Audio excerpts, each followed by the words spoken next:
trefol iawn, mae'n neis dod i dafarn bach traddodiadol Gymraeg a gwrando'r cerddoriaeth Gymraeg.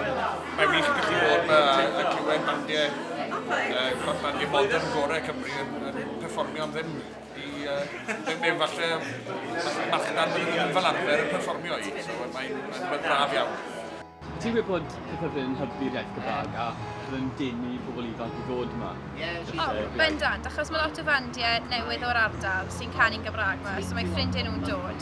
A maen nhw'n dieddol o siarad Cymraeg mae pan nhw'n dod, so mae'n amlwg bod e'n hybu'r Gymraeg mewn rhyw ffordd, so mae'n gwneud da.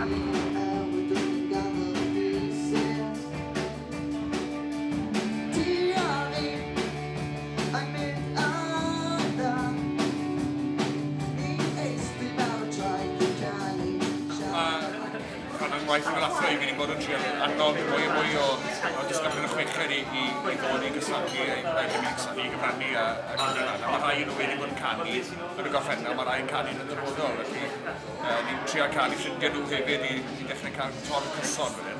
O ran gweithgareddau i oedran ifanc te, os mae'n digon yn cael ei gynnig? Mae lot yn cael ei gynnig, hyn yma yn cael ei gynnig trwy gyfrwng Gymraeg yw'r cwestiwn. Fi'n credu mae unrhyw beth yn cael ei gynnig trwy gyfrwng Gymraeg yn ystod yn ddiwedd brwydr caled i gael gyfrwng Gymraeg. Mae gigs y Gwach yn ateb i chadw'r brwydr yna. Ni yn gallu cynnal pethau cyfrwng Gymraeg mewn ardal sydd ar y ffin rhwng Cymru Gymraeg naturiol a ardaloedd di-Gymraeg weithiol neu Cymru.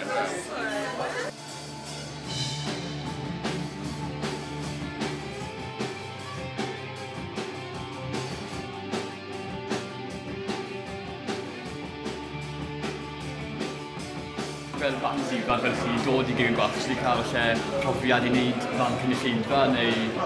Ie, fi oedd yn gwneud gogledd da iawn am bob un cael ei cerddoriaeth wedi clywed.